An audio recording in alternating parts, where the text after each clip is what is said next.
Hello, dear listeners. Today I'm doing a video and audio with a guest from the Netherlands. Hello, Simba.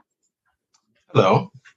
And I hope I'm not botching this one too badly, but Simba agreed to talk with me about the upcoming elections in our neighboring country, the Netherlands. And as we have upcoming election in Germany, that is pretty much let's do the status quo again, but with someone else as Merkel. You will have that pretty much the same elections in the Netherlands this week, but you will keep your good Prime Minister, Mark Rutte. Yeah, basically. He's widely expected to win. He's number one in the polls and well ahead of the second place. I think he has about, if you take percentage of the vote, it's about 25% that he'll probably get, which is about 38 to 40 seats. And the next biggest party, the PVV, could get anywhere between 20 and 25 seats. So he's well ahead of the competition, and everyone else is below that. Everyone else is below 20 seats. So yeah, 25% wouldn't be enough in Germany. but maybe we could talk about why that is pretty good in the Netherlands a little bit down the road. But before we really get into all this political stuff, tell my listeners who you are. Well, my name is Simba. I run a YouTube channel called My Take. I have about almost 5,000 subscribers. And basically, I talk about politics around the world, basically doing political analysis and political commentary on issues around the world. I did a video on the Netherlands a couple of weeks ago, and I'll probably do one again this weekend. But I've also talked about the United States, about the situation with Navalny in Russia, about the coup in Myanmar, about Emmanuel Macron, about a bunch of things, basically. And who knows, maybe I'll also talk about Germany when the elections come. Oh, my God. You poor thing. Please don't. A little bit of warning. We just had a tiny bit of scandal. I don't know if you have gotten any information about it. The Conservative Party, the CDU and CSU, they pretty much imploded because of a corruption scandal concerning masks, and our representatives in the parliament, which were mostly part of the Conservative Party, they made money out of giving masks to the government. And it's pretty big right now. Wow. Look into that, and then you will lose every faith in people, because the party is still at 30%. Yeah, that sounds a lot like the Netherlands. I mean, maybe we don't have exactly that kind of corruption scandal, but we have another scandal which brought down the government, because, of course, for those who don't know, our current prime minister is technically not our prime minister. He's our caretaker prime minister, because he and his entire government resigned. Okay, yeah. Is he taking care of us? I guess, maybe. Yes, but no, he actually resigned several weeks ago. I watched your video. You made a video concerning this childcare benefits scandal. Turns out it's not a childcare benefits scandal. It's a political scandal of really big proportions. As I could read in Germany about it, they said it was more like that the basic principles of the rule of law were violated. Well, yeah, in many ways, yes, because basically how the scandal unfolded and what happened afterwards, that every institution meant to, of course, in democracy, we have checks and balances. Every institution that was meant to be a check basically failed in this scandal. whether it was the parliament or the courts or other protection agencies. So I guess I can explain basically what happened. Yes. What was this scandal? Yeah, it's called the child benefit scandal because basically, in the Netherlands, we have obviously a welfare state like in Germany. So there's many different kinds of benefits, including a child benefit, which is basically that if you have a certain income, that the government will subsidize daycare for your children, right? So this is for daycare payments for parents. And basically, it's the tax authority which both, takes money from people in taxes, and they also give money in the form of the different welfare payments. So they run the whole system, basically. And so basically what happened is that the tax authority falsely accused 26,000 people and counting of basically benefit fraud and forced them to pay back the money plus fines plus interest, put them on fraud blacklists, which caused many of them to lose their jobs, get into massive amounts of debt. I think one person even committed suicide. So basically those people's lives were totally financially ruined because they were forced to pay back thousands or tens of thousands of euros all in one go and defraud and made to be fraudsters, and therefore totally losing all their professional and social connections and being financially destroyed. And all these people were innocent. What is a fraud blacklist and how does it work? Is it something like public shaming? Because I do not know this in Germany. So basically what it is that if you commit fraud, like for instance, defrauding benefits, that you can be put on a list, and then that list, it has implications for your ability to get further benefits. I think also for borrowing money possibly, and for other things. So it's more like it's like a computer system, basically. Is it public or is that? I don't think it's public as such, but it's used in the government systems. So that's also another thing, is that many of the people didn't realize that they were on fraud blacklists at the time. You do not need to be informed if your government puts you on a blacklist.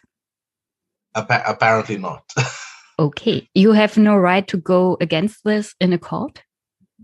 Well, so this is why they say it was a total failure, because basically the tax authority kind of already assumed these people were guilty and made it very difficult for them to go to court.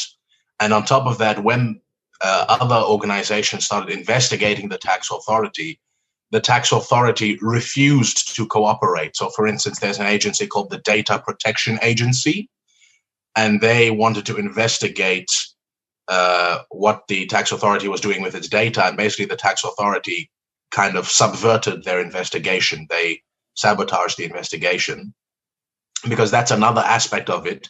It is true that indeed 26,000 people were falsely accused of benefits.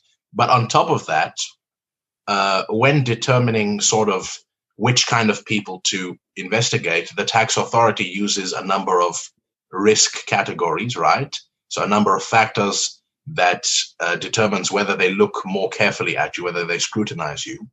And one of the factors that they used was having a dual nationality, right?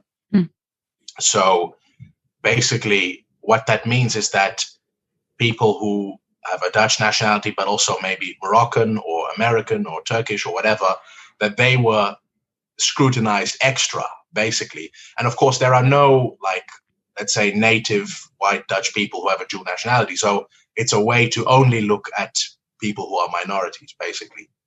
So what it has an aspect of ethnic profiling. Yeah, it's discrimination, yeah. Because basically out of the 26,000 people, 11,000 were ethnic minorities. So that's almost 40% of the total, which is obviously much larger than the population of ethnic minorities in the whole country. And yeah, so basically part of how this basically unfolded is that I think back in, I believe, 2012, there was something called the Bulgarian fraud. And basically what happened is that there were some Bulgarians who would come to the Netherlands and they defrauded the childcare system. So they applied for childcare benefits and other kinds of benefits in the Netherlands. and then they moved back to Bulgaria and kept cashing in. And that's illegal. And of course sorry? That's illegal. Yeah, that's very illegal. Because in Germany, you can also have children in Germany and get childcare while living abroad. Well, no, in the Netherlands, that's not allowed, especially like in this case, because these are people who it was basically a scheme. So basically, Bulgarian gangs would recruit people in Bulgaria to come to the Netherlands, register at an address, be there for like a few weeks, get the benefit, and then go back. So most of the money would go to the gangs, and then these people who were being paid to do this, they would also get a share. And so I've attached a video which you can show. Dit is Karel. Wat blijkt? De meeste mensen in Ivanski hebben een Nederlandse bankrekening waar de Nederlandse Belastingdienst huur en andere toeslagen op stort. We willen weten wat er precies aan de hand is en vragen onze correspondent in Ivanski te gaan uitzoeken hoe die mensen aan een Nederlandse bankrekening komen. So it's in Dutch. You have to. Oh yeah, no. So I just wanted to show the images. Like okay. You don't need to understand it. But so basically, what you saw in that video is an investigative journalists who went to Bulgaria, and they found that there were in villages people with Dutch bank cards and Dutch tax documents, and they were basically bragging to their friends about how they were defrauding the Dutch government, waving around Dutch money. And of course, this came on TV, and this, shocked and angered many Dutch people. And so that basically led to all the politicians. Was it a big problem? This is the thing, right? A big scale money losing thing for the Netherlands? Well, so this is exactly the thing. So what it led to is a massive kind of witch hunt by politicians to massively increase the level of scrutiny to fight fraud. And I have some of the numbers. So basically the Bulgarian fraud, if you look at the actual numbers, the Bulgarian fraud, they defrauded about 5.6 million euros. Then the other kinds of fraud that were there in that time, that was 16.8 million euros. Now that sounds like a lot, but if you look at all the benefits paid out between, I believe, 2012 and 2017, it was 68 billion euros. So this fraud that the political system was being very concerned about was only 0.02% of all benefits paid out. That's a big problem. Yeah. Which other kinds of frauds did the Dutch have to shoulder at that time? Because in your video, you showed that this was not really proportional to other kinds of fraud. Well, yeah, exactly. This is the thing. Actually, there's a graph which I guess I don't have it with me right now, but I can send it later. But basically, what that graph shows is that if you look at the money that's taken from benefit fraud, it's much smaller than the money that's taken from tax fraud, tax evasion, which is mostly done by rich people. Well, benefit fraud, of course, done by poor I know people. that problem in Germany too. But if you look at the amount of media attention, the overwhelming amount of media attention goes to benefit fraud and not to tax fraud and tax evasion. And so what you saw in this Bulgarian fraud is basically a massive amount of media attention and political attention went to fighting fraud. In fact, they invested 25 million euros in fighting fraud, which is more than the amount of fraud that was there. And so because they couldn't find enough real fraud, what they decided to do then is punish people for minor administrative mistakes. So, of course, how the system works in the Netherlands, for most of these things, you just apply online. It's actually very easy. And you have to put in your income data, your tax data, these kind of things, right? Very normal. And of course, a lot of these things are a bit complicated. So a lot of people sometimes make a small mistake. A date is wrong or a number is slightly wrong. These are normal things in any country, right? Yeah. But so basically what happened is that people were now accused of fraud for making small administrative mistakes. So they were suddenly told, after 2 years of receiving benefits, well, actually, you've been defrauding the government, and so you have to pay back 2 years worth of benefits plus fines plus interest. And of course, if you get that, that totally destroys you. And so the thing is that most of these people didn't know that they were making these mistakes, and so they had really nowhere to turn to. How did it happen that the government punished people for little mistakes on this scale? And who's responsible for it? Well, it's a mix of things. So it's obviously the tax authority and all the bureaucrats involved. And the tax authority, there's even a lot of records that have come out now of correspondence within the tax authority of them, celebrating being very harsh against fraudsters and really almost enjoying it. And then, of course, the political system. And so the thing is that most of this occurred actually during the previous cabinet. So not this cabinet, but the previous cabinet, which also involved Mark Rutte and his VVD party. But it also involved the Labour Party, which is kind of like the SPD, right? And so basically the ministers at that time were responsible, which included, amongst others, he's now the former leader of the Labour Party. He had to resign just a few weeks ago. And of course, Mark Rutte, because he was prime minister. And I think the final aspect of this thing that I'd like to touch on is something called the Rutte doctrine, because this is basically something that has been part of this scandal, but actually part of a lot of scandals in the Netherlands. The Rutte doctrine is it's a term that's actually not even created by Rutte's political opponents. It's created by his own assistants and people who work under him, because basically the Rutte doctrine is this idea that civil servants should be able to express opinions freely and not have that be exposed to the public, right? Because technically civil servants are supposed to be neutral, right? But what it's really used for in practice is basically to hide government correspondence. So basically, in normal government affairs, you're supposed to write memos and document everything that's being said and done. But Rutte just made sure that everything was done verbally. So not writing anything down. So sorry So he eliminated the paper trail. Yes, that basically. Is the most important thing I'm working at a government institution that's taking in taxes for people. So I work with paper. Everything I do, I have to put down. But that does not mean I'm not allowed to say my opinion. And even then, it's not put down, but that has nothing to do with my work. Yes. So how can he tell the government employees not to put down their work? That is not their opinion. That's their work. Well, yeah, it's that's the thing. It's to hide. So basically, what they do, for instance, we have like a freedom of information law. So you can request that certain documents have to be produced, but things that are sensitive to national security or things that are the opinion of civil servants, those can be hidden.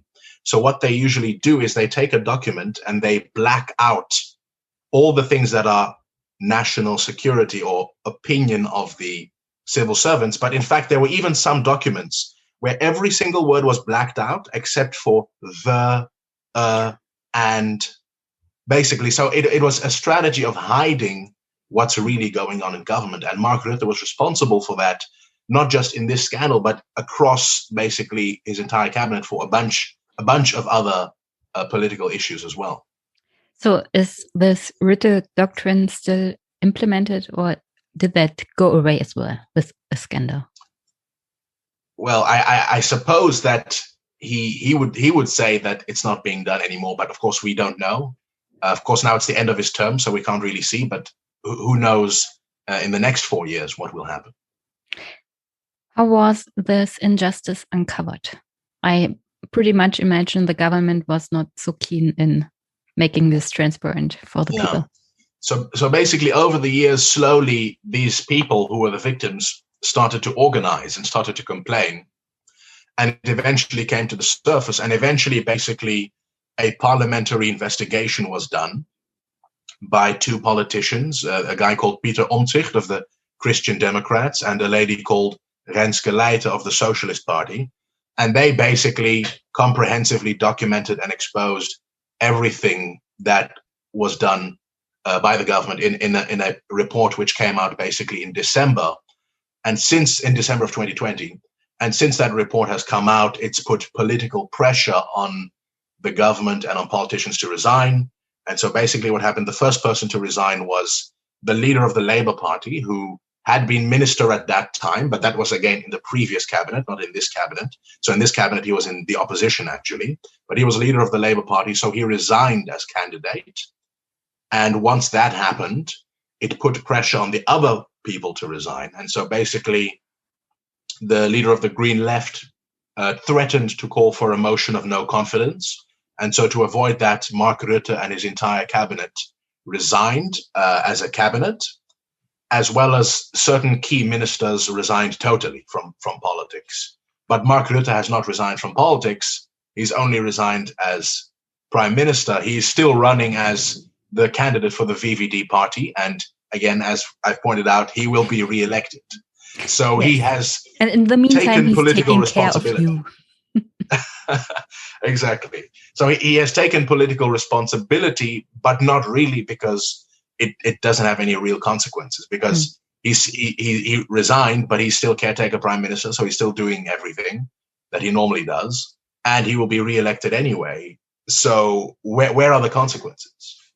So this scandal will not affect the elections in any meaningful way. What were the reactions to it?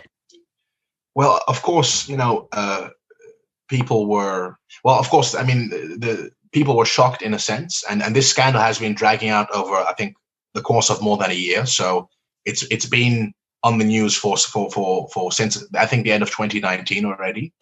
But the problem is that there is one thing which is dominating everything, and therefore making this play down, which is of course coronavirus. And that's I think the main takeaway of this election, and the main thread of this election, that basically Rutte is shielded from kind of responsibility or accountability to voters, because people are mostly focused on coronavirus and see Rutte in a very positive light because of his handling of the coronavirus.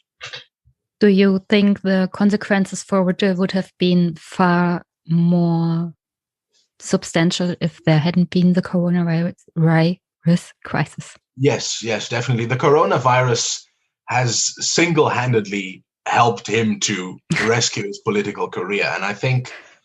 shame on you, coronavirus. So there's something which I would like to show you. There's a graph. Let's see.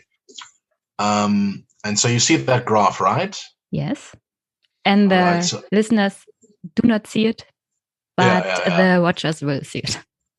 All right. So if you can just, maybe for clarity, click on 2 years. You see in the top left corner, you see 1 year. Click on 2 years. Oh, what happened here? Where? Somewhere between the end, somewhere before April 2020, something happened there. Because the Blue Party, VVD, is a party of Rutte. Yeah. And it has skyrocketed. Yes, exactly. So here you can kind of see clearly in the polls that in February 2020, Rutte's VVD party was polling at 14%. It was still the largest party, but not by much. And if there was no coronavirus, this is kind of what the election would have looked like. It would have been maybe a narrow victory for VVD, maybe not. But what you see is that starting in March 2020, Rutte's political party surges in the polls. It surges all the way to 26, 25%. And that's kind of where it is to this day. And so his political career has been single-handedly rescued by the coronavirus, because basically in this election, people are looking, they want a strong leader, they want a crisis manager, they want someone who looks competent. And Rutte looks competent, he speaks calmly, he listens to the scientists, he goes on TV, does a press conference every week. He's not saying crazy things like Bolsonaro or Trump. And so for many people, that's kind of enough, that they see this man knows how to run things. We trust him to secure the future. But the problem with that way of thinking is that this election isn't about the coronavirus. The coronavirus will be over. Well, it won't be over, but eventually the crisis it will will go be away. over in a few months, right? So in a few months, people will be vaccinated. And so the election really is about the recovery. It's about rebuilding the economy. It's about fixing all the problems that have been building up over the last few years. But unfortunately, people are blinded by that because of the coronavirus. And so people are not thinking about the next 4 years. They're thinking about the next 4 months. Yeah. An election should always be about the future. Yeah. But in reality, in politics, it's always about the right now. Exactly. So in Germany, we have another problem because the government more and more looks really, really incompetent with everything concerning Corona. If it is help programs for the economy or social programs for people or the vaccination program or the testings, everything is going downhill. And the scandal we spoke about comes on top right now. So really the Union Party, the CDU, the Christian Democrats, they really looked really, really good because they had Angela Merkel and everything looked good until November last year. And from there, it goes downhill. Yeah. So we have a little bit of a problem in believing our government is competent to do anything at all. No. But it's mind-boggling because it's not really affecting the polls in any. That's the issue. In any really meaningful way. But maybe we can talk about Germany at another time, because I would like to know, before we go into the parties and their leading candidates, how does the Netherlands politics work? Yeah, all right. So basically, the Dutch political system, in some ways, it's similar to the German system, otherwise not. So obviously, we have a proportional system, right? So whatever percentage of the vote your party gets, that's the percentage of seats you get. The key difference is that we don't have a 5% threshold like in Germany. So that means that because we have 150 seats in parliament, to get one seat, you just need 0.75% of the vote. And what that, sorry, yes? And how does it work? Because I would like to know, if you wanted to run for parliament, how would you do it? Because there must be some barrier, so you do not end up with 100,000 of parties or candidates. Well, so this is basically how it works. So it works with party lists. So, right, every party presents a list of people, and you can vote for anyone on that list. Of course, like in most countries, most people don't know all the people. They just know the party leader, right? So most people tick the person on the top of the list. And then based on how many percentages, so let's say a party gets 10%, that's 15 seats. So the first 15 people on the list, that's how they get into parliament. However, in order, what that also does is it creates a lot of party discipline, right? Because all those 15 people are depending on the leader to get into parliament. So there's another way, and that way is with preferential votes. So if you are, for instance, very popular in your region, right? And a lot of people in your region tick your name on the list, yep. Even if you're close to the bottom of the list, if you get enough preferential votes, which I think it's about 18,000 votes, depending on the turnout, you can basically jump the list and still get into parliament. And so that has actually happened with some people. One politician, Peter Omtzigt of the Christian Democrats, I believe originally he was actually too low on the list. So normally he would not have gotten in, but because he was popular in his region, he got a lot of preferential votes and he basically jumped the list and still got in. And what that has enabled him to do is be much more critical of his own party, because even if they want to take him from the list, he's not depending on the party. Exactly. But so what that also means is that, so basically what it means is that we have a lot of political parties. So currently in parliament, we have 13 political parties, 13 political parties. How does your country work? I cannot. Yeah, and so, you know, Germany had basically a meltdown when the AfD joined the party in the party in that way. People had a meltdown because another party was in the parliament, and every party that joins on top is looked at as a threat to the functioning of government and politics and democracy because of our historic experience with the Weimar Republic. Yeah. Well, that's not really how it works in the Netherlands, because in the Netherlands, we've always had a lot of political parties. We do have more now than in the past, because in the past, you used to have, although there were more political parties, you would kind of have the Social Democrats on the left, the Liberals, so the VVD on the right, and the Christian Democrats in the center. And they would kind of switch between governing. But you also had some smaller parties. But right now we have a lot more political parties. And those three traditional parties, the Labour Party, the VVD, and the Christian Democrats, they are much smaller than they used to be in the past, because we just have way more political parties now. And the number of political parties keeps increasing every year. When will every Dutch citizen have its own party? Well, maybe one day. Yeah. No, because basically what happens is that because you only need 0.75% to get at least one seat, it means that we have a lot of splits in parties. So you have members of political party that will have a fight, because, as I said, there's a lot of party discipline, right? So if you vote against your own party, it often means kind of that you have to leave your own party, right? And so when that happens, those people, if they can get enough publicity and are well known enough, if they take their seats with them and in the next election they manage to win enough votes to keep those seats, you have a new political party in parliament. Sorry. And so what you get is that actually there's several political parties right now in parliament that actually split off from existing political parties. So for instance, the PVV, which is actually right now the second biggest party, it's the party that's similar to AFD, it's anti-migration, anti-EU. Geert Wilders, the leader, actually used to be part of the VVD, but he left the VVD because there was a disagreement about Turkey joining the EU.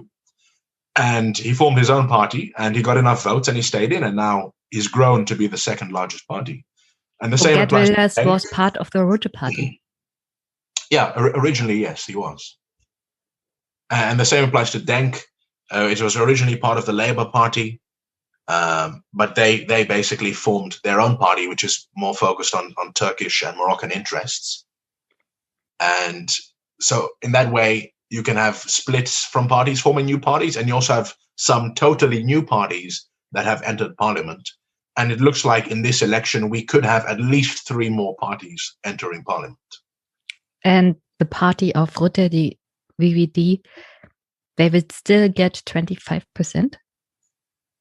Yeah. So indeed, Rutte will get about 25%. But the problem is that every other party is getting far less votes. So if we go back to that graph from Politico, which shows the polls. Yes, I still need to get used to the fact that everything that's above 1% can potentially get into the parliament because I'm automatically ignoring them.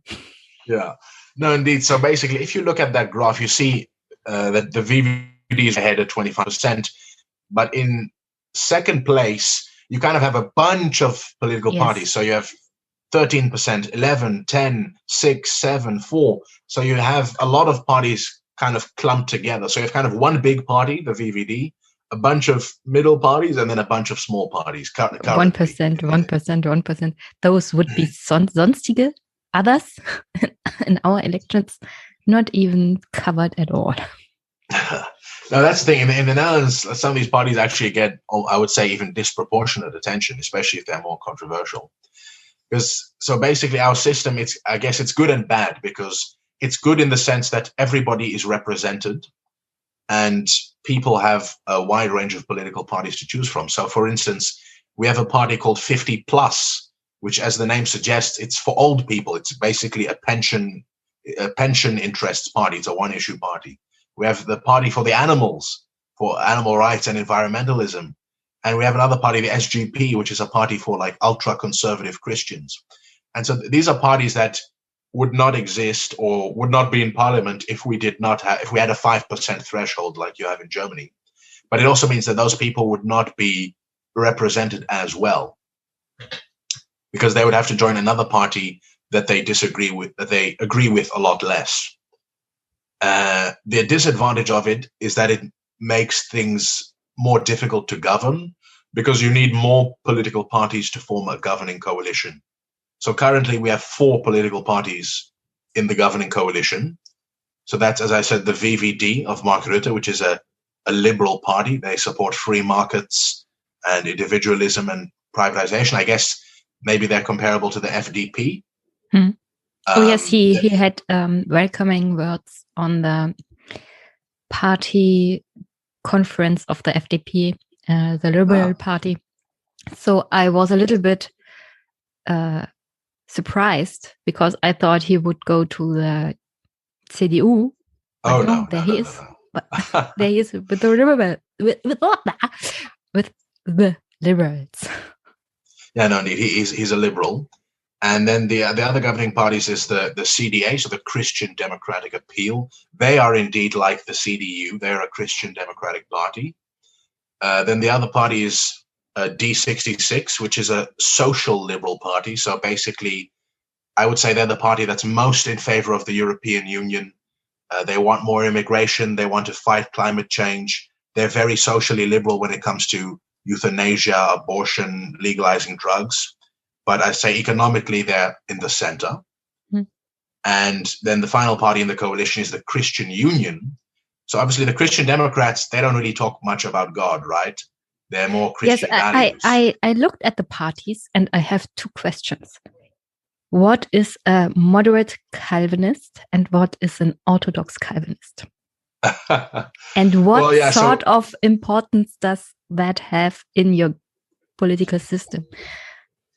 I wouldn't say these are terms that are used daily, but basically the Christian Democrats, like, they're kind of like Merkel, right? So they're not like, it's not like in America where politicians are waving the Bible, you know? They're kind of just based on Christian values. They even have some Hindu and Muslim members, like they're a Christian Democratic Party. They're not explicitly Christian. Like, the kind of people who vote for them are people who, you know, go to church for Christmas, right? But then the Christian Union, even for the CDU, that's broadly array. But then the Christian Union is much more explicitly Christian, although the difference is that they're much more left-wing. So basically, when it comes to economics, climate change, and refugees, they're very left-wing, because, of course, Christianity teaches you, help the poor, look after what God has given you, the environment. Yes. Help the stranger. But they're also much more conservative on social issues. So abortion, they want to abolish all legalization of drugs and prostitution. They want more traditional marriage, these kind of things.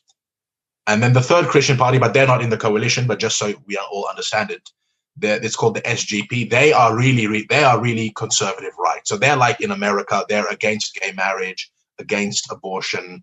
Until recently, they didn't allow women into their party. What? And they are in parliament. Well, they were forced by the courts, basically, to allow women, because that's discrimination. Yes, but of course. They are really conservative Christian. But so these other parties are not so much. But so basically, these are the 4 parties that are part of the governing coalition. And so, of course, the policies of the last 4 years are some kind of compromise between the political stances of these 4 parties. The Labour Party, the PVDA, what happened to them over the years? Because it looks like they died. Yeah, the Labour Party has totally been destroyed. And that's not an exaggeration, right? So the Labour Party,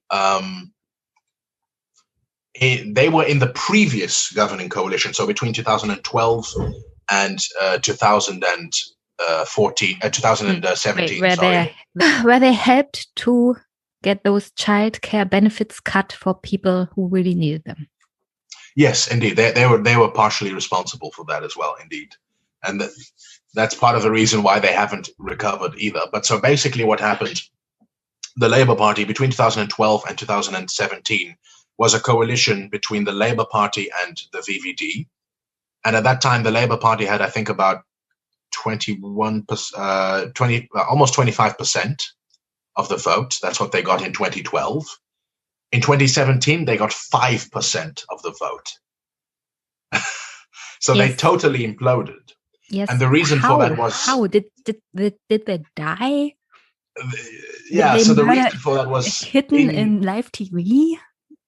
In this cabinet, it was the time of the economic crisis. So there were many austerity measures taken, cutting back on the welfare state, cutting back on social services, defunding, which is kind of the opposite of what social democracy is supposed to be about. So all the people who voted for the Labour Party, they voted for them to stop these things from happening. But they ended up kind of implementing the policies of the VVD. And of course, any government is going to be a compromise, but I think in the eyes of most voters, the compromise was mostly going one way, right? And so people basically totally lost their faith in the Labour Party as a viable political party. And although the VVD also lost votes between 2012 and 2017, it was not nearly as much as compared to the Labour Party.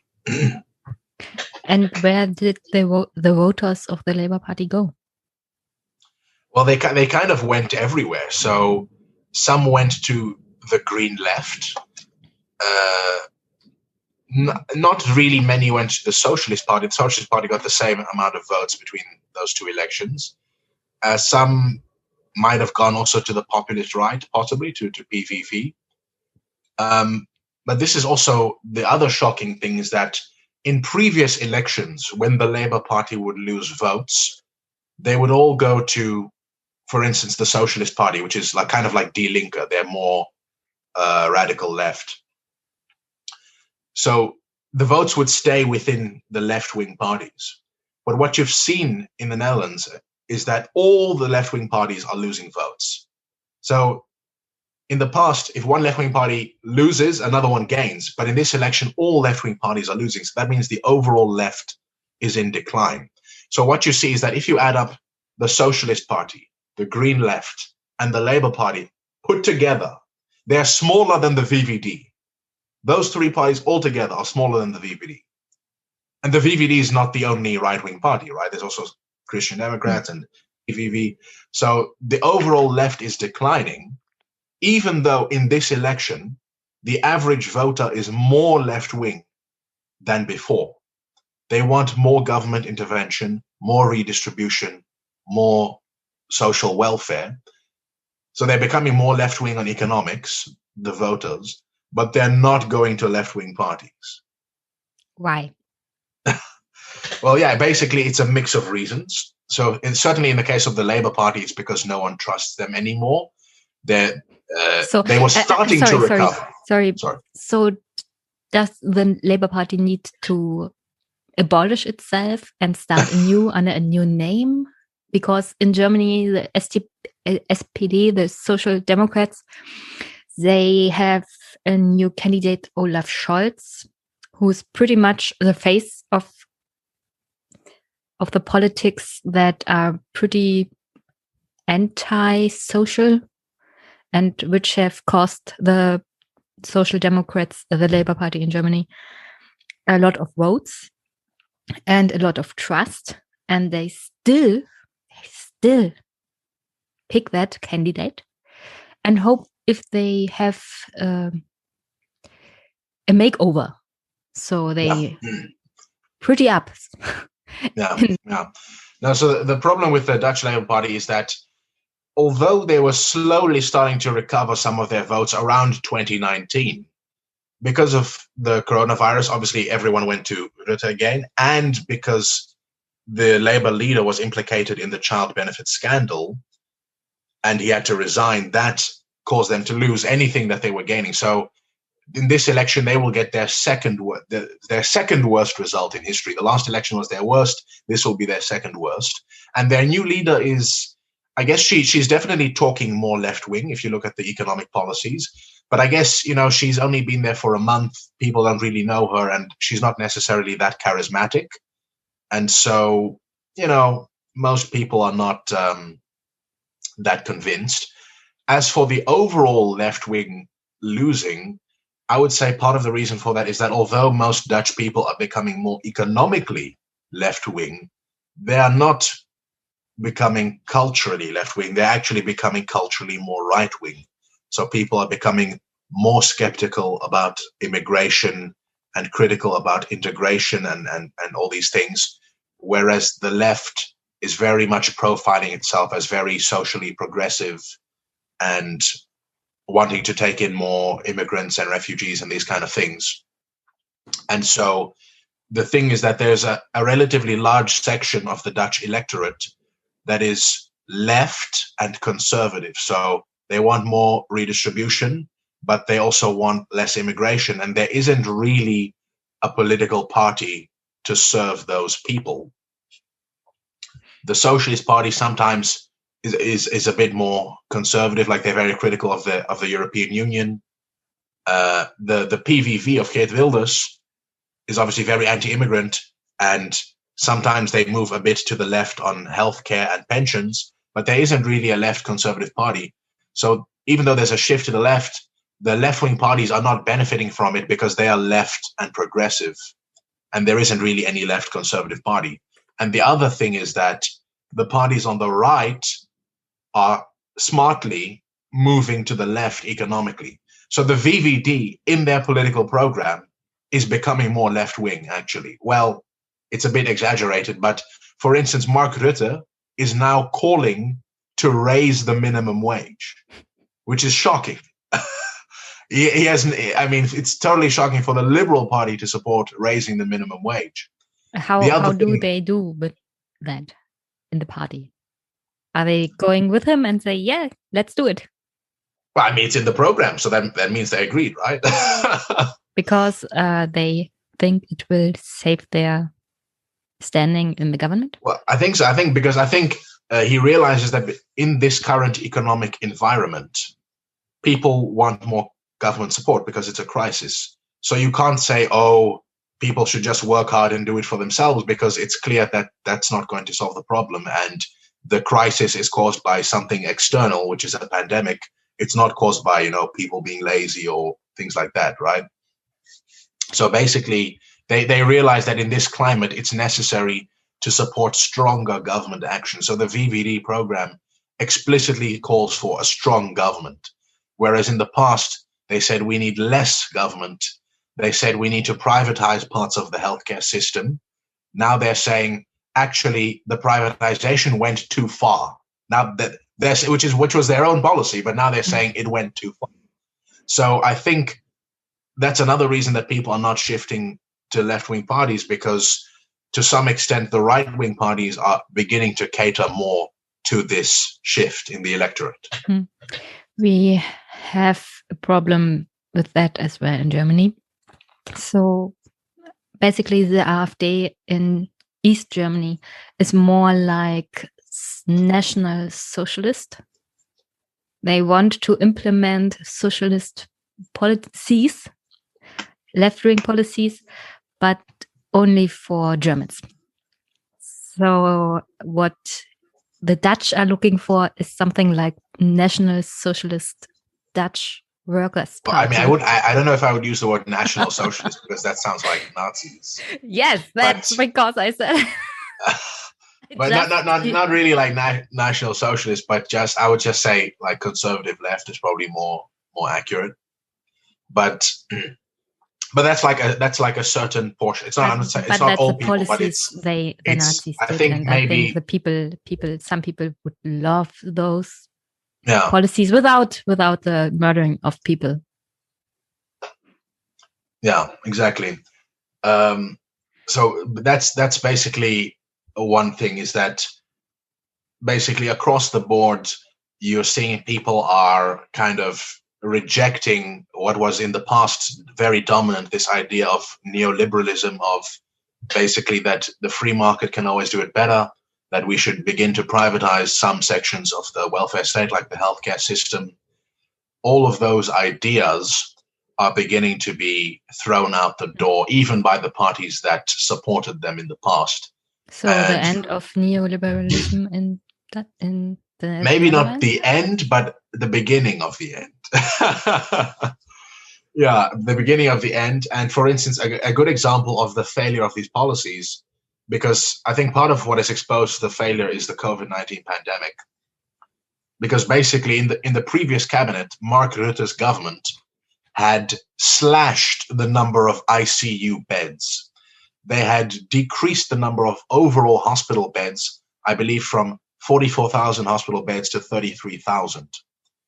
And so what that has led to during the pandemic, of course, is that there's not enough ICU beds, which means that we have to go in lockdown, which is bad for the economy and bad for people's mental health, and, is not good. And we literally had to airlift some people at the beginning of the pandemic to Germany to be in German ICU beds because we had slashed our own ICU beds to save money, basically. Yes. Good that you did it during the first wave. I think during our second wave, that wouldn't have been possible because in Germany too, we slashed the ICU beds more than was good for our healthcare system, especially a system that will get a lot more older people who need to be cared for in the future. And this coronavirus kills old people, especially thoroughly. So, yes. But which candidate of which party is the most dangerous for Rutte? Maybe in the future. Right now, no one is dangerous because he's well ahead of the competition. The second place is Geert Wilders, right? And that was actually... What did he act like during the Corona crisis? Because in Germany, the AfD really went crazy. They were more like COVID deniers and conspiracy theorists. No. So Geert Wilders is a lot smarter than that. Because basically, we can make two comparisons because we have actually not one, but two populist anti-immigration parties in the Netherlands.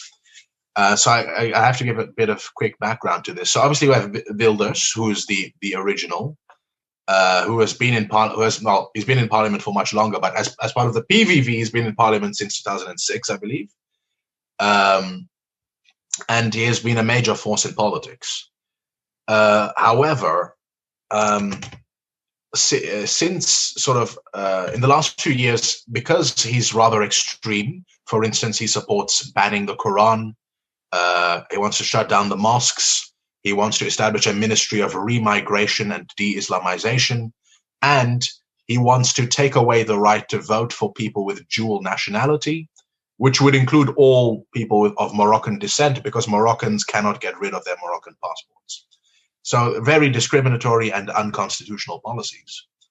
And so because of these policies, although many more people want to reduce immigration than those who vote for PVV, PVV is too extreme for some people, which also means that no political party wants to work with him. Mark Rutte has already said explicitly he will not work with VVD, with PVV, no matter the election result. VVD, I will not work my own party. Yeah.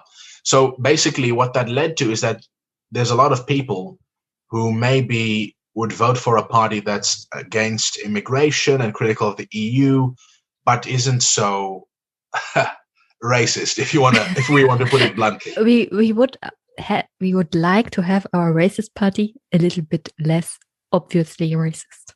Yeah. And so the answer for those kind of people came in 2017 with the Forum for Democratie, led by a man called Thierry Baudet. And basically, this party pitched itself exactly as this kind of party that would be critical of immigration and the EU and also climate change. So as in denying climate change, but sounding in a reasonable way, not using, street language and not calling, for the deportation of certain groups of people and things like that.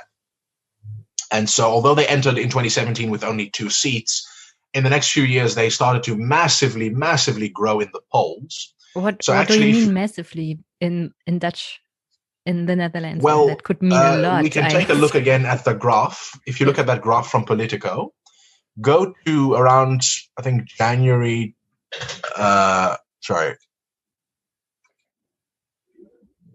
If you go to, what is this? April 2019. You see that for a short moment of time, the VVD is not the biggest party. Do you see that? Yes. FVD. And you see there's a party called FVD, which is the biggest. Yes, and that's a party that split from Geert Wilders. Well, no, they didn't split from Geert Wilders. They were a totally new party. Oh. And that's the Forum for Democracy. And so basically around 2019, they became really big. Wow. And they're really popular. Of course, again, in the polls, they still had only 2 seats in the actual parliament. But was there my tongue is killing me today. Was there something that happened? Yeah, so basically what happened is that they pitched themselves as a better alternative to PVV. And so a lot of voters left PVV. And also some voters from the VVD who were too scared to vote for PVV, they said, okay, this is a party we can vote for.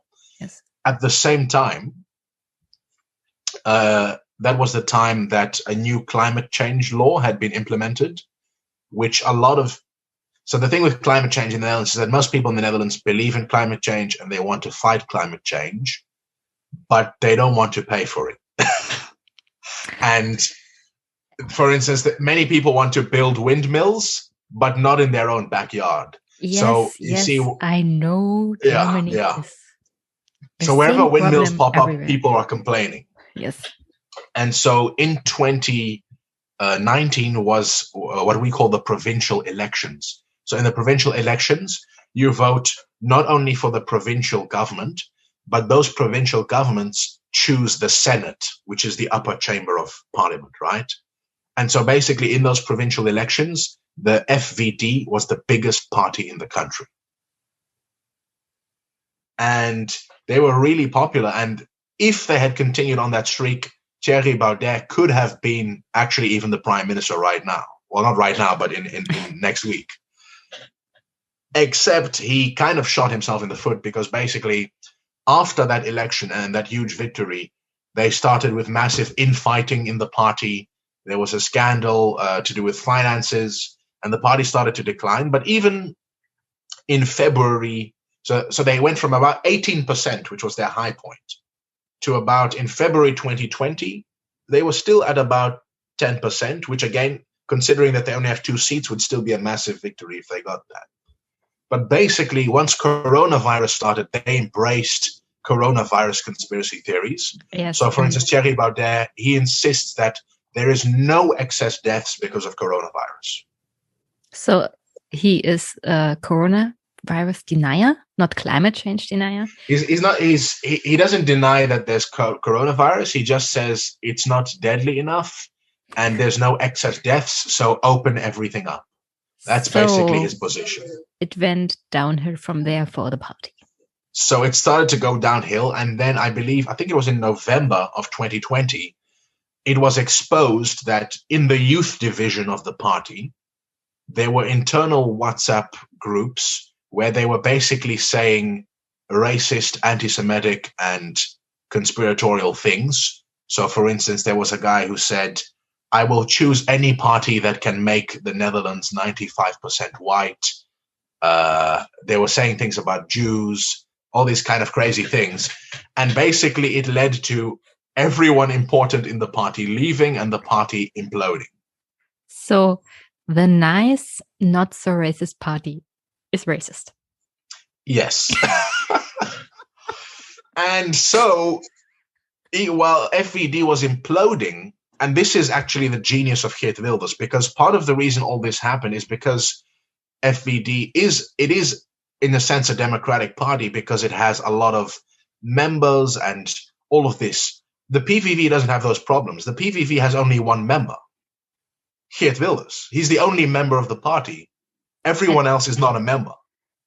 But there are still other people who are in the parliament for the PVV. Well, yeah, they're on the list, of course, but they're not members of any kind of organization. That means he has total control over the parties, but because he's the only one who's doing this. How is that allowed? Because in Germany, you do have to have at least 7 party members to be a party at all.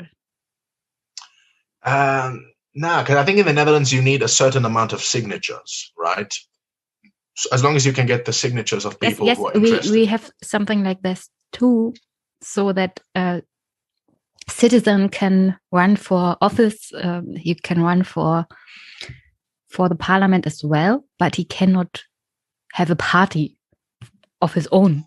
No.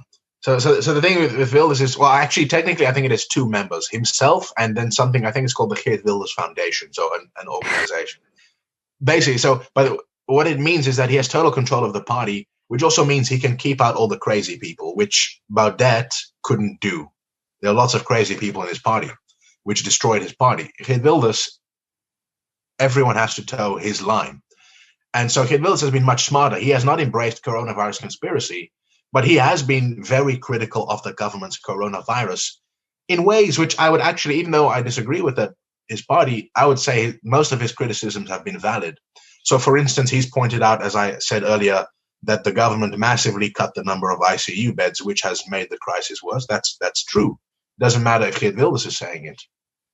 And the other aspect where he's criticized a lot is the curfew, the coronavirus curfew, which was implemented, I believe, in February. And so that basically created a lot of controversy. So I have prepared a video because basically the day... What I saw about the curfew were the riots. The bad... So there were massive riots. And hooligans. Yeah. So if you can just show that video.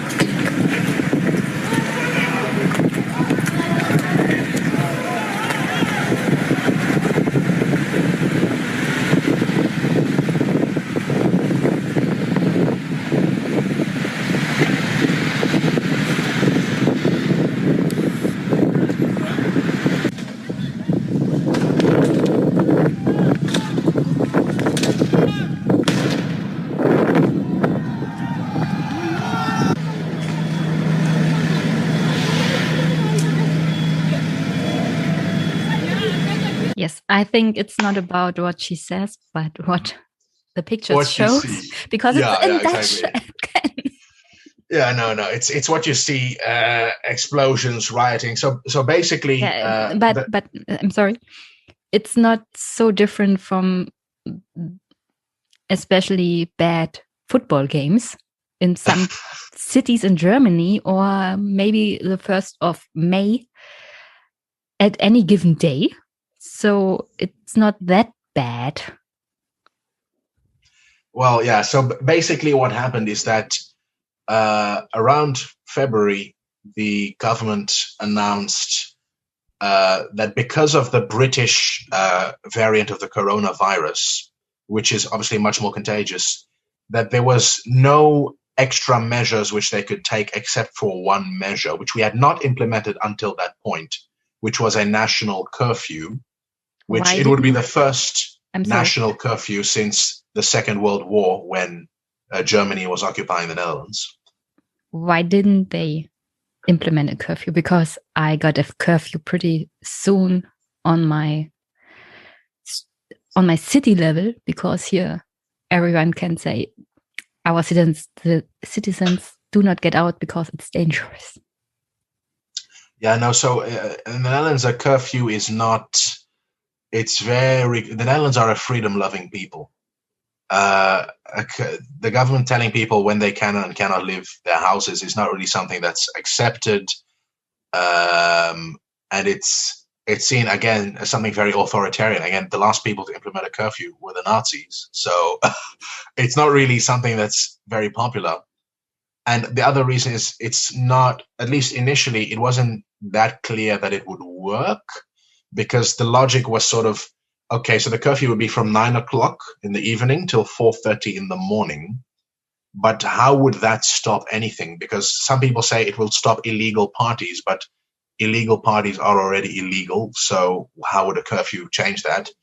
And the other thing is that if people are no longer allowed to visit each other in the evening, they would just do it earlier in the day. So it wasn't clear that it would work.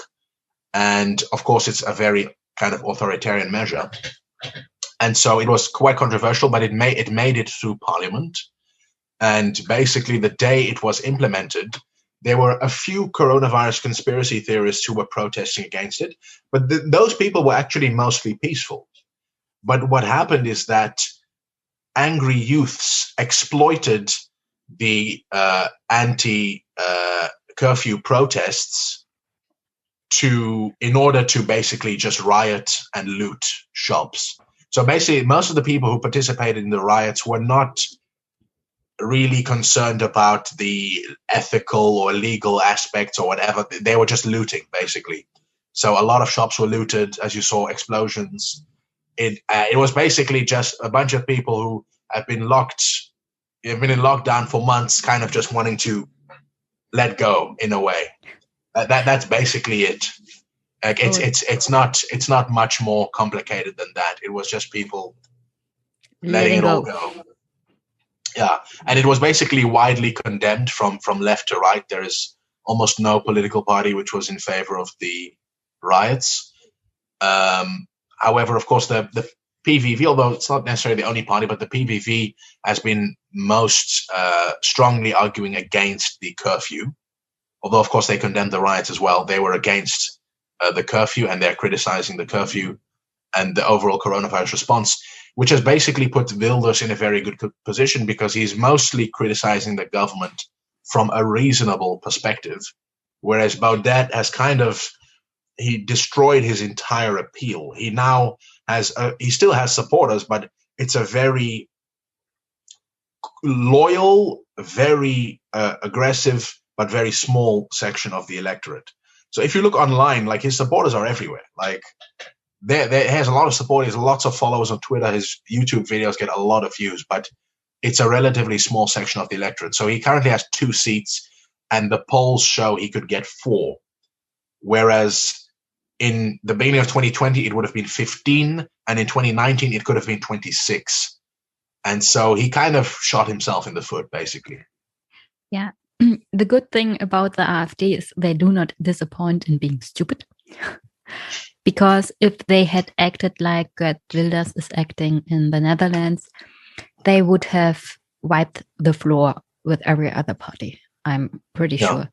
So if they hadn't been so coronavirus conspiracy or so stupid in general, they wouldn't have been able to go down the hill as well. So I'm pretty hopeful they stay stupid and do not learn from Geert Wilders. No, Geert Wilders has been handling himself very well. So depending on the polls, he currently is sitting on 20 seats, which I think is about, 12, 13% of the vote. So, and he will probably get a few more seats. He could get anything between 20 and 25 seats in this election, which will again put him as the second largest party in the country. But again, it sort of depends how you want to look at it, right? He's the second largest party, but with, 13, 14%. So it depends how you want to look at it. You can see it as the second largest party, or as 85% of Dutch people being against it, And as you have so many parties in the parliament, that's not the biggest problem.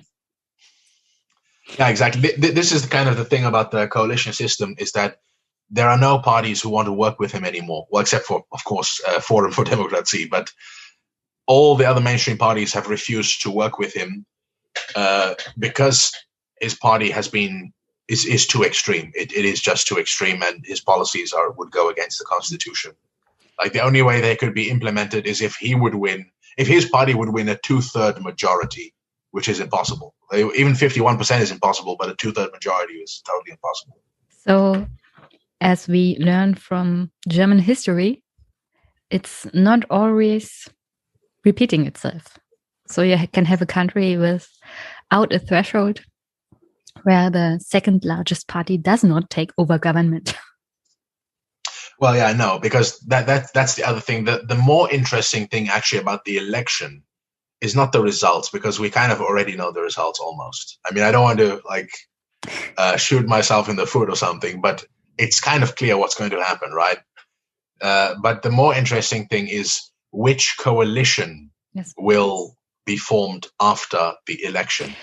Before we come to the coalition, just shortly, what are the problems of the Netherlands in the next 4 or more years? Because as you told at the beginning of our conversation, people are voting for Rutte right now because of coronavirus, and they trust or believe in him to be a good leader. But that does not concern the problems your country and the society have. So tell me, what's the mood of the people and what are the real problems? No. So there are several problems. Obviously, relating to the child benefit scandal, it's fixing the benefits system and the system of accountability. So, I think I didn't mention, by the way, for the viewers, the people have now been given compensation. So after much scrutiny and pressure, finally the victims they will get 30,000 euros in compensation each, plus more for those who need even more than that. Some people have lost their homes and lives have been destroyed. People got divorced. Someone killed himself. I think 30,000 is not really enough.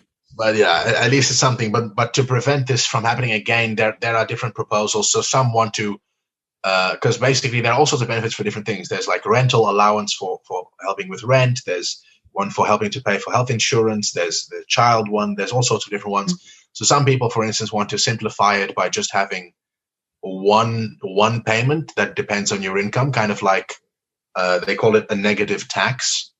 So it's like, right, you have a progressive tax system, right? So the more you earn, the more tax you pay. So this would kind of take it also in the opposite direction, that the less you earn, you actually get money back from the government.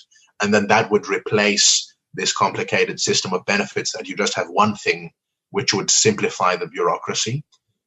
So those are some of the proposals. So fixing that whole system and improving government accountability, that's one thing. The other things are mostly the economic things and climate change things. So the Netherlands is facing a massive housing crisis. People cannot find homes, especially people of lower income, especially students like me. It's really impossible to find a home. There's not enough homes being built.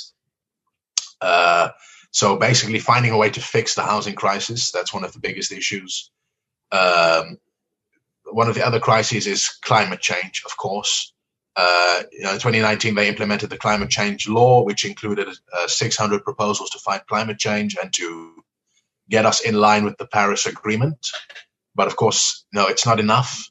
And so basically, a lot of parties are profiling themselves as fighting climate change and finding ways to do that. And of course, it's also a tough issue because, as I said before, everyone wants to fight climate change. No one wants to pay for it.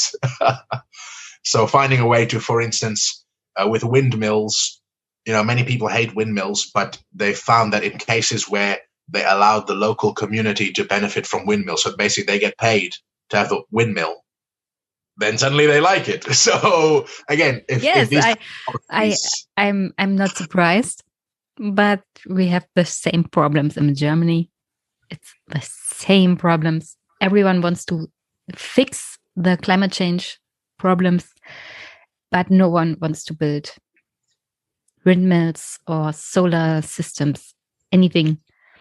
Because it's even getting so far that whole communities are really worked up about it because someone is giving his land to those firms that are building the windmills, and they get money, but the rest of the people do not get money. So it's pretty angry for someone. Now, so climate change is also kind of controversial because basically some policies will directly hurt certain groups of people. So this was actually a big issue in 2019. We had actually the farmers' protests. So the farmers came with thousands of tractors in Den Haag protesting. And the reason for that was something called the stikstofcrisis. So with nitrogen, basically, I think there was too much nitrogen in the air. I'm not sure exactly which gas. And that is related to both the agricultural industry and the construction industry. And because a court ruled that the government was not doing enough, they had to temporarily suspend all construction. And they had to find ways to reduce the output of industrial agriculture, especially cattle production, because that produces a lot of gases, which of course made the farmers angry. And there was a whole issue because basically there's certain political parties like the Christian Democrats who are supported by a lot of farmers. There's other parties like the Green Left and D66 who want to fight climate change and reduce the number of cattle in the Netherlands. But of course, that's bad for the farmers, so there's political conflict. And so those conflicts don't worry, will you continue. can always export the cattle to Germany. I know of some pig farms that are, those farms are Dutch owned. So you can do that with cattle too. Well, I mean, that wouldn't help climate change, right? That would just No, not really. But it is true. That's what some countries are doing. I think, was it Sweden or something, like shut down a lot of the coal plants or other things. Yeah, but and they came to my country as well. Yeah, in Brandenburg, we had Swedish firms getting coal out of our country, and that's not helping climate change at all. Yeah, exactly. But you said the government had to stop constructions. Did that worsen the housing crisis? Yeah, that's exactly that's the problem, is that there is a direct conflict between building houses and industrial agriculture. Like the two cannot go at the same time. So if we have to build more houses, it means we have to decrease agriculture, which is bad for farmers, but it's bad for, e.g., people like me, that there's not enough housing. And so there's a direct political conflict. Mm-hmm. It's also, you see differences between urban and rural areas. Parties like the Green Left and D66 are supported by people in urban areas, in cities, by young people, by students. Parties like the Christian Democrats are supported in the rural areas.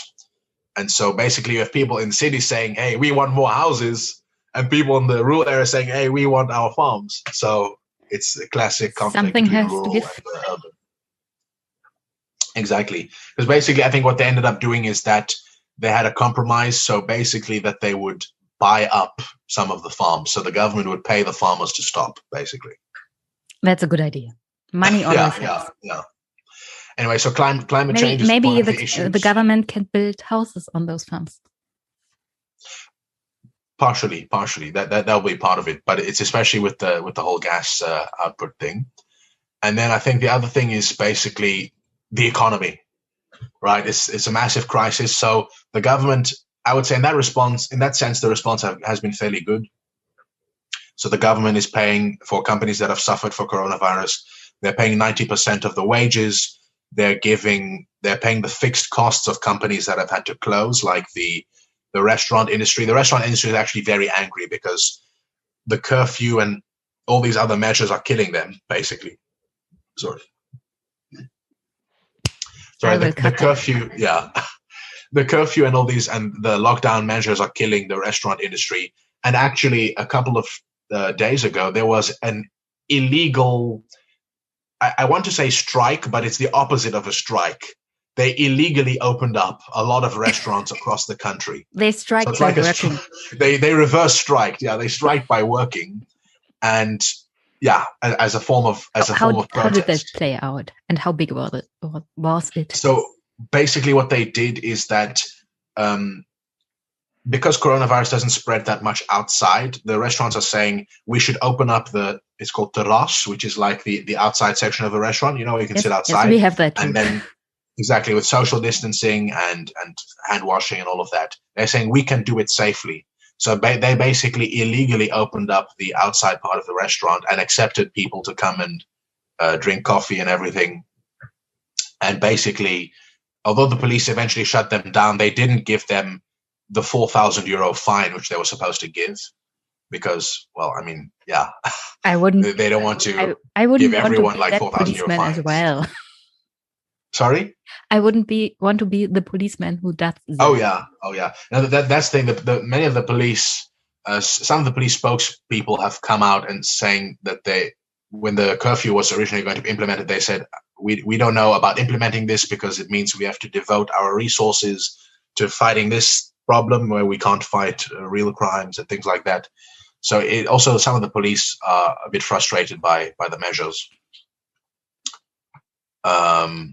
So basically, yeah, the economic recovery is going to be one of the main things. What do we do? What do we invest in? A lot of parties are talking because, for instance, under the Rutte administration, previously they abolished the system of free university education.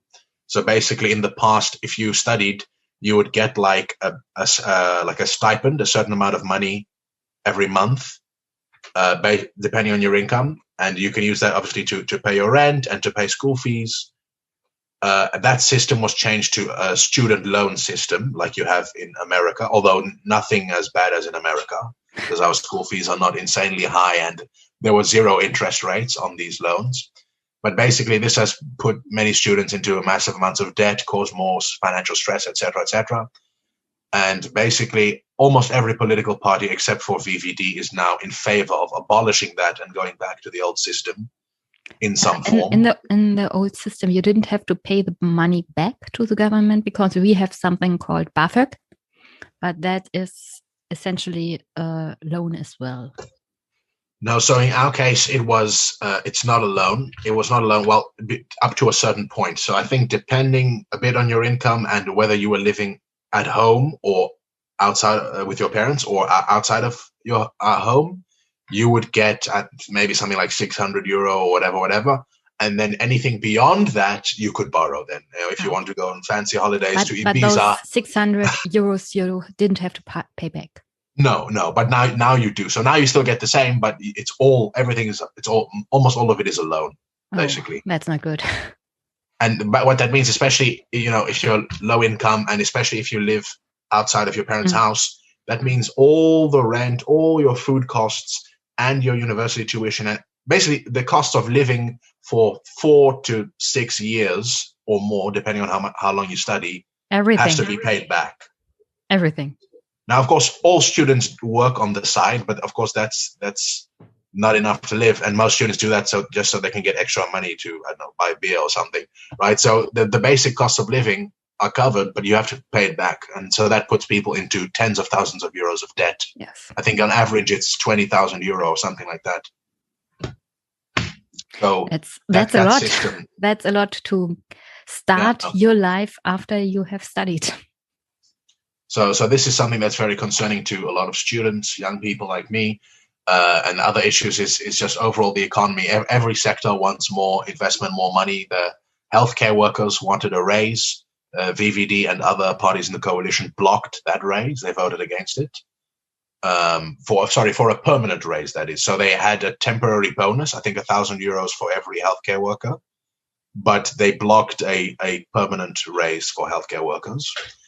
So all these kind of policies are of concern, and a lot of the parties that are now trying to campaign are trying to profile themselves on these kind of policies. And so that will basically affect how the coalition negotiations will go. Tell me again why Rutte is elected as number 1, because everything you told me right now tells me he may be more into the state and a little less austerity, but still not really good.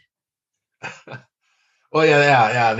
I guess this is the thing. Like they call him kind of like they used to call Donald Trump like Teflon Don. Like nothing can affect him. Teflon Merkel. So basically, Rutte is also kind of Teflon. That there's been actually several political scandals like in the last few years, and he's kind of just survived all of them. Like there's actually been quite a lot of ministers that have resigned. And they have been destroyed, but he has not been destroyed by it, basically. Like, they take the fall for him. And I guess the other aspect is that he's kind of likable. He goes to work on a bike, so I guess that makes him seem like yeah, I just wanted to say, in Germany, everyone would fawn over him, even the Greens, because he's riding a bike. Yeah. But I mean, that's just very normal in the Netherlands, you know.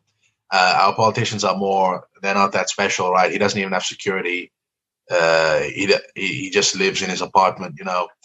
And then the other aspect is that he's kind of a political comedian. So he knows how to move with the political winds. And this is exactly what we're seeing now with the economy. He sees people want a government interventionist policy. So he's kind of moving in that direction. But not a lot. Not enough. Of course, he's still a right-wing party, right? So they can't do it totally. But the point is that he finds a way to secure as broad an electorate as possible. That's why his party is so big, because by not being like too specific or too hard or too ideological, they're able to appeal to more people outside of their traditional base. Because I think the real traditional base, the real like liberal people, are maybe 10%. But his party's at 25% because he's able to appeal to people who are not necessarily that strongly agreeing with him, but you know, he's able to appeal to them also because, you know, he pitches his party as, we're the entrepreneurs party. If you want to start a business, we're there for you. He also says they're the party of the car. So they were very much in favor of increasing the speed limit to 130, like you have in Germany, which they did. We do not have a speed limit. Oh, well, even better. So you know, in Germany, we want to have the speed limit everywhere, 130 kilometers per hour. That would be a great. The Greens are fighting for it since forever. So increasing the speed limit in the Netherlands, that's something we want to get to. Oh, wow. And that's actually the funny thing, is that he actually had to go back on that promise because of this whole stikstofcrisis. They had to take several measures to stop it. So obviously they shut down the construction, but they also had to reduce the speed limit again because with more speed limit, there's more emissions. And so, basically. Yes.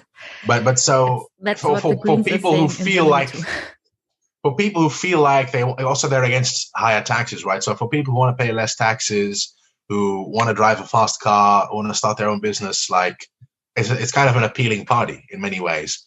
And then the same applies with immigration. Again, they're not like Wilders, but obviously they want a more restrictive immigration policy.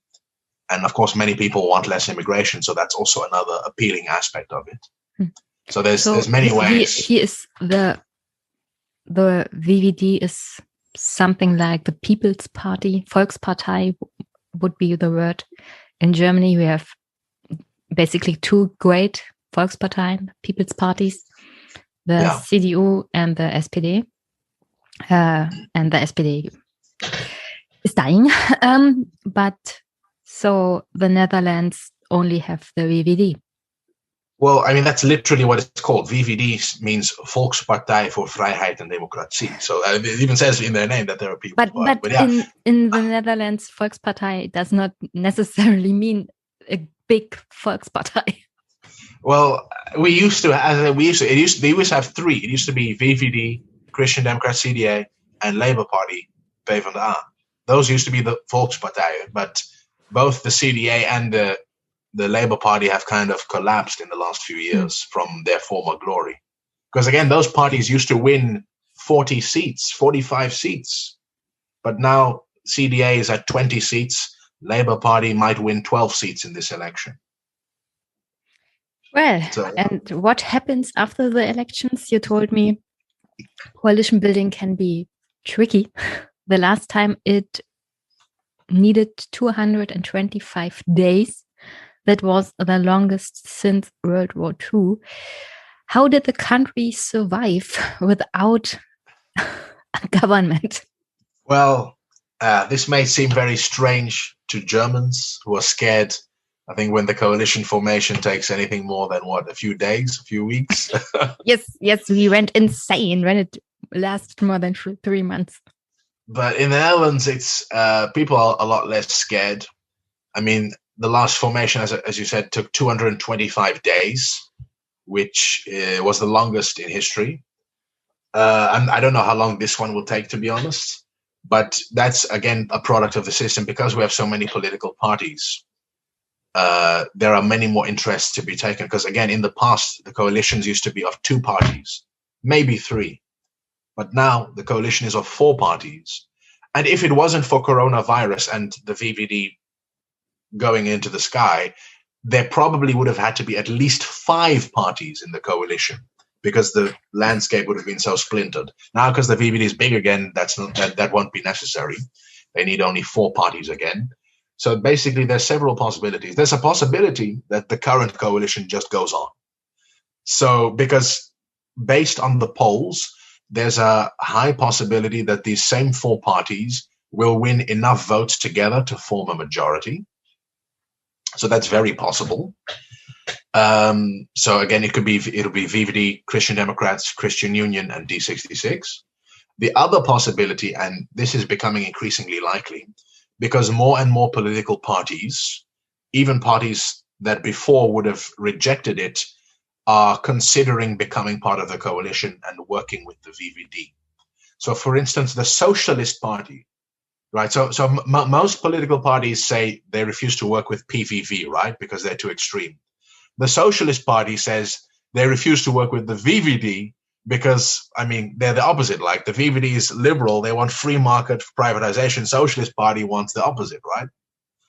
So, but this time the that would Socialist never Party happen say, in Germany. Here, the coalition since like the birth of my brother 17 years ago, the coalition was CDU, CSU, and SPD. So the Labour Party in Germany is working together with the Conservatives. well, I mean, the Socialist Party is not the Labour Party. The Socialist Party is like Die Linke. They're more radical. So the Socialist Party is now saying they want to be part of the coalition. Like, they will consider it. Of course, I mean, it doesn't mean they will be, and they have to negotiate. No, Labour and Socialist is Sozialdemokraten, Social Democrats. It's the same party for me. Oh, no, but in theirs it's different, because the Social Democrats is Labour. So they are center-left, and the Socialist Party is radical left. Oh, okay. So it's like Die Linke. You know Die okay. Linke, right? Sorry. So that's what I'm saying. So even the radical left is saying, maybe we will work with VVD. Also, the Party for the Animals, which they want to cut the number of cattle in half, which is kind of a bit extreme, especially for the Christian Democrats. They say they are ready to govern. They are ready to govern. So basically, and the Labour Party says they will govern, but only if they come with at least one other left-wing party. I think because they realized their mistake from the past, that they would be destroyed otherwise. So there's a high possibility that you would have a coalition of, obviously it will be VVD and CDA, but it possibly will include the Labour Party and the Green Left, or maybe even the Labour Party and the Socialist Party, or D66 and Green Left, or D66 and the Labour Party. So basically, in whichever way it goes, there will probably be VVD and CDA and 2 left parties in the coalition, is the most likely outcome. The outcome which will not happen is PVV being in the coalition, even though they will be the second largest party. Their policies are too extreme. There was actually, I think 2 days ago, a one-on-one debate between Wilders and Rutte. And Rutte kept hammering the point, you want to take away the right to vote for people with dual nationality. You want to do de-Islamization. You want to do, and I will not work with you. He kept saying it. So it's not going to happen. It's not going to happen. Yeah, he would destroy his party if he did it. Yeah, and that's also the thing. The other main reason, which I actually forgot to mention, and this is also the reason that Rutte keeps hammering, is that they did work with the PVV in the past. So in 2010, what happened was that that was when Rutte first came to power. So in his first term, he formed, basically, this was a very strange construction. So a minority coalition with VVD and CDA, but with parliamentary support from PVV.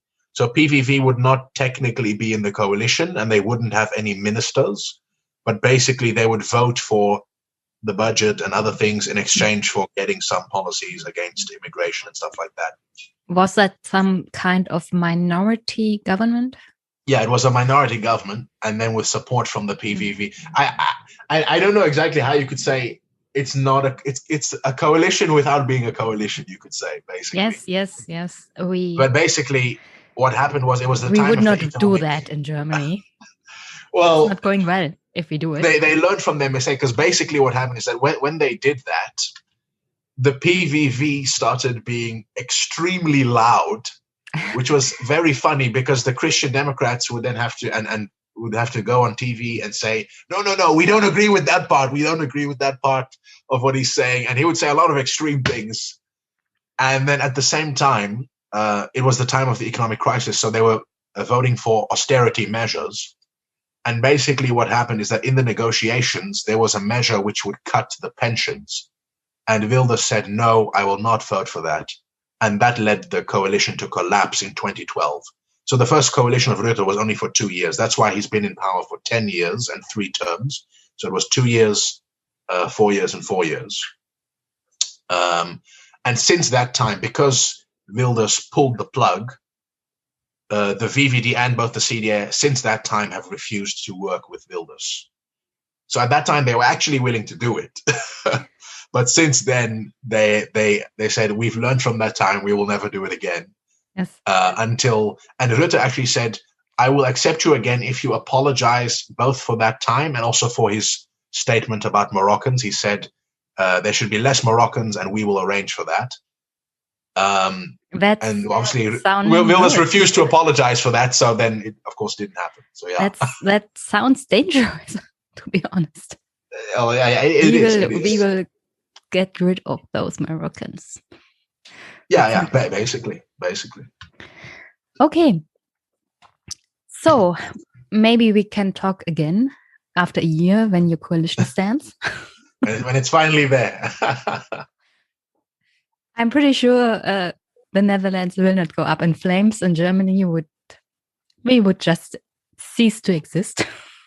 No, I mean we already have a caretaker government. Our media circle cannot think without a functioning government after 3 months of coalition building process.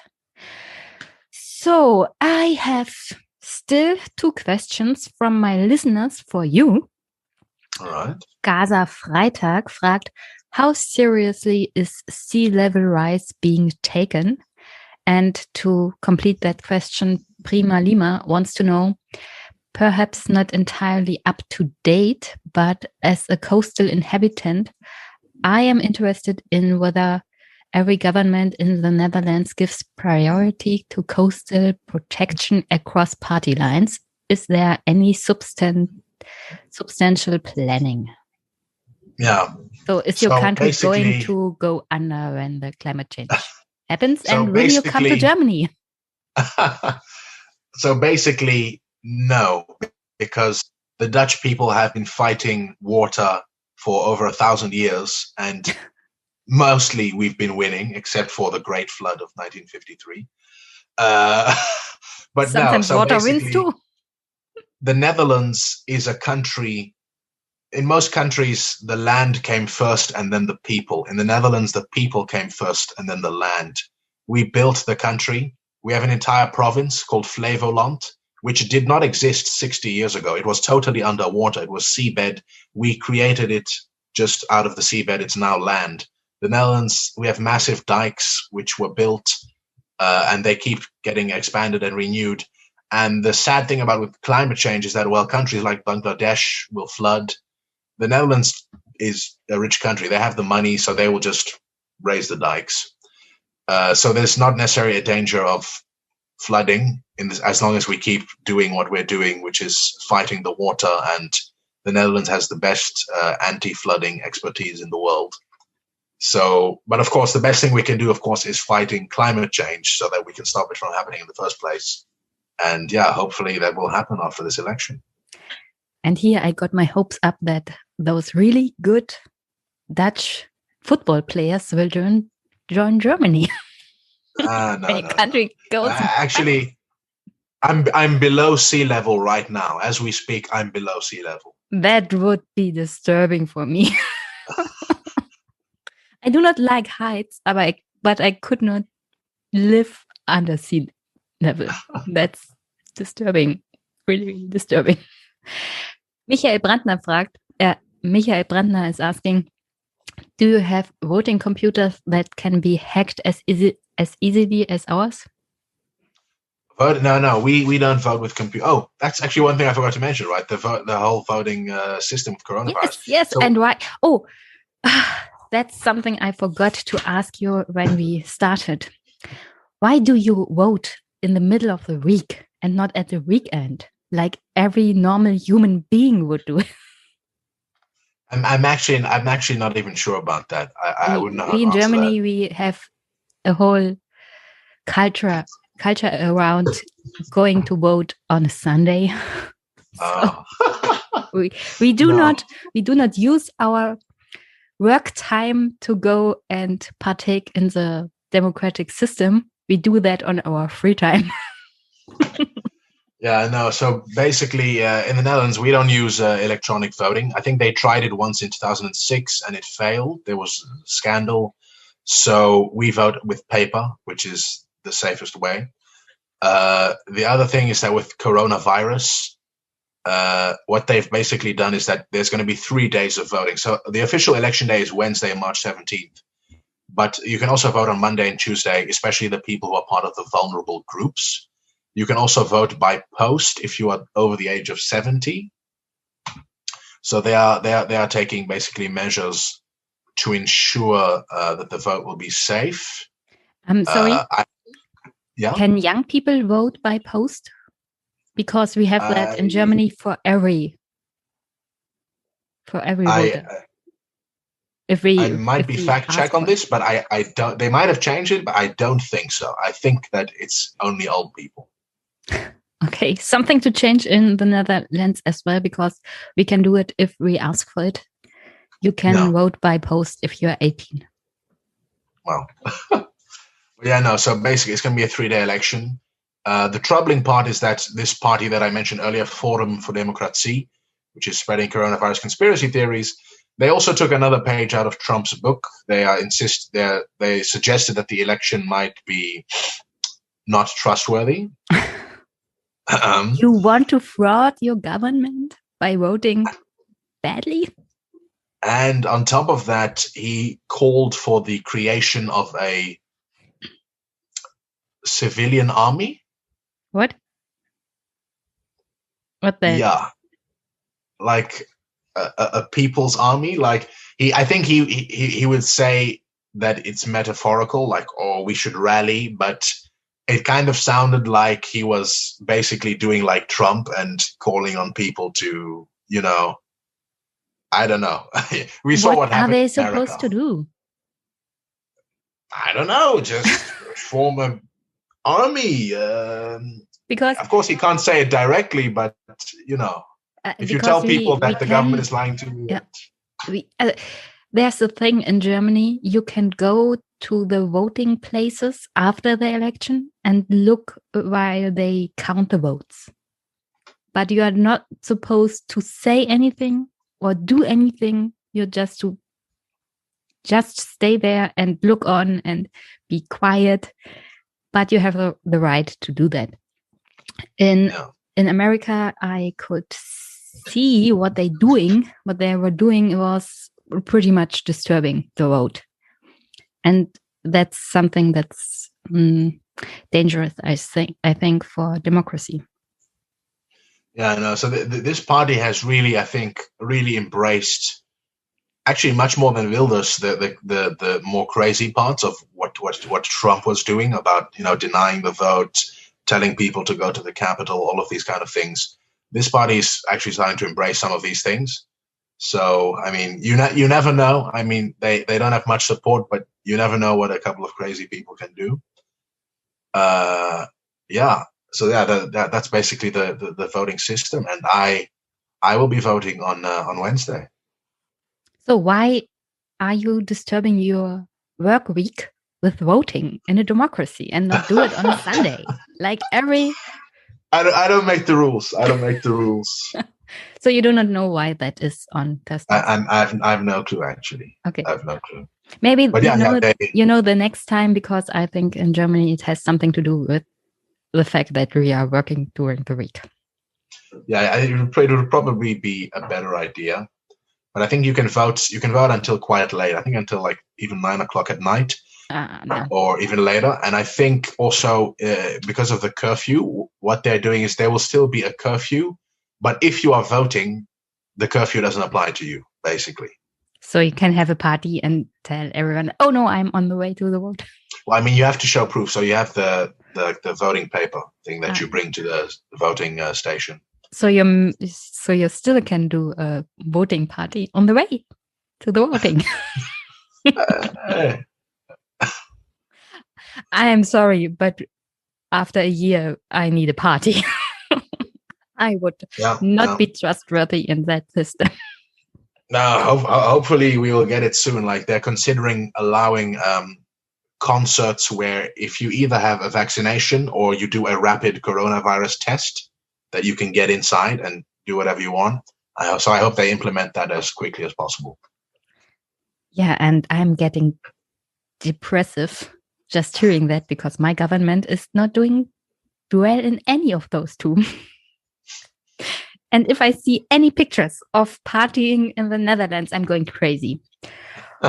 Okay, but I'm pretty sure I will see pictures of old people partying in rural France before I'm getting out of my curfew. So, what else? Yes. Lastly, do you have a message for my listeners? A message. I would say, I don't know, watch the Dutch elections closely, and in your own election, don't look at the last few months. Don't look at only coronavirus response.